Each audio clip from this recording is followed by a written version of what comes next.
wear glasses. I wear glasses for reading, and I wear glasses for close-up things like working on the computer. And I don't need glasses for what I call distance work or other types of tasks. So I often take my glasses off. When I go to do something else, I often set my glasses down. And after I complete that task and am ready to maybe go back to work on the computer, I think, where did I leave my glasses? Where did I put them down? Oh, that's right, and they're on my head. Or, oh, that's right, I left them, and then I remember where they are. Hi, I'm Dr. Jonette.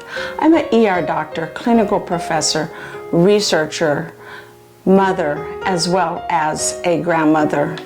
This is a channel where we take neuroscience and make it understandable, simplified, and relatable to every aspect of your daily life, no matter what phase of your life you find yourself in. A parent, a person building your career, or a senior, or maybe some or all of those different phases. If this has ever happened to you and you can relate to this, maybe you didn't lose your glasses, but you misplaced something else because you were either distracted or so engaged in another task that you forgot where you put it. When I was younger, I often would misplace things, especially as a busy mother of young children, and I would be distracted and misplace things. However, I never worried or wondered, am I losing my mind? Is something wrong with my memory? I just knew that that was something that happened. But as I've gotten older, sometimes I do have that nagging little worry in the back of my head, wondering, is my memory as what it used to be? And if these are concerns of yours, no matter what your age, I want to tell you this is completely normal, especially when we may be stressed, anxious, or distracted. It's easy to forget where we left something or where we put something. And the other thing that you may be wondering is there something that I can do that will help me maintain a healthy brain and keep my memory sharp as I get older, or just improve my memory overall, no matter what phase of my life I'm in? And the answer to that is absolutely. Science has shown that one of the best things, in fact, it's my number one thing that we can do to help maintain our memory and keep our mind healthy, is to manage, reduce, and as much as possible eliminate the stress in our life.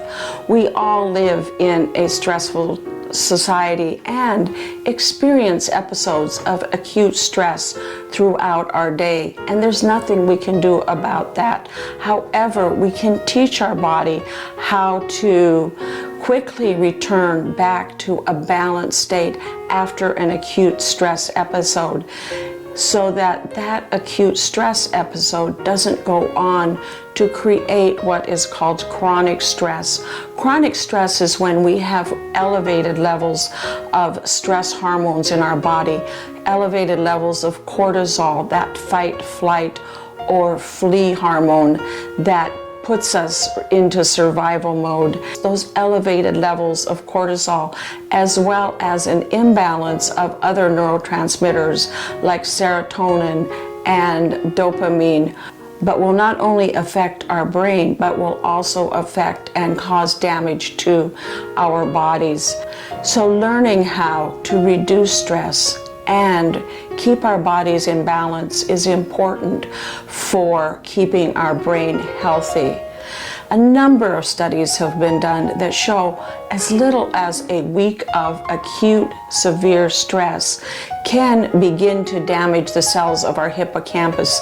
The hippocampus is that part of our brain. It's deep within our brain, a very small area that is important for memory.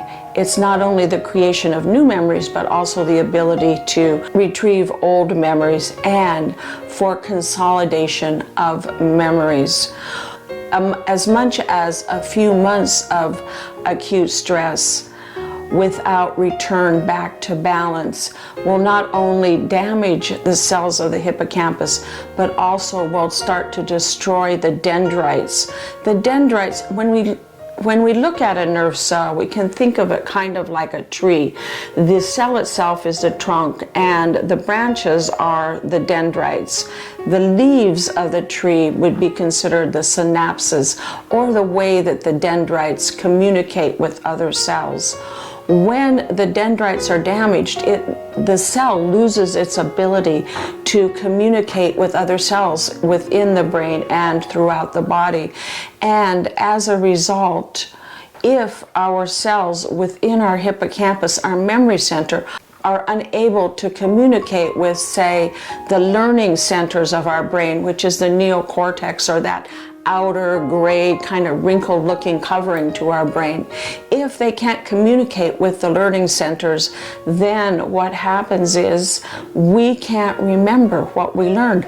We'll learn new things, but we won't be able to remember what we learned, and we won't be able to it makes it also difficult for us to retrieve memories that we already have, as those cells for retrieval also need to communicate with other areas of our brain. So now you may be wondering, I've been under a lot of stress for a really long time, and I'm worried that it might actually be affecting my memory and my ability to keep my mind and body healthy. Is it too late for me to do anything about that? And the answer is no, it's never too late to do something about the damage that may be occurring or may have even been already done. In addition, of course, the best way to begin to stop any further damage, as well as repair the damage that's already been done via neuroplasticity, is to manage, reduce, and as much as possible eliminate stress. And next week I will also be talking about 5 other things that you can do right away to help begin to repair any damage that may have already been done, as well as continue to keep your hippocampus and your brain healthy. Thank you for watching, clicking the like button, and also signing up for notifications. When you subscribe, it tells me and my team that you are finding value in these videos. And not only is it helping our channel analytics, but it's also helping us reach an important goal of ours, which is to reach 10,000 subscribers by the end of this year. For more information, go to my website at drjonette.com, and together, let's learn how to reduce our stress, manage our stress, and keep our brains and our hippocampus healthy. See you next week on this channel, drjonette.com.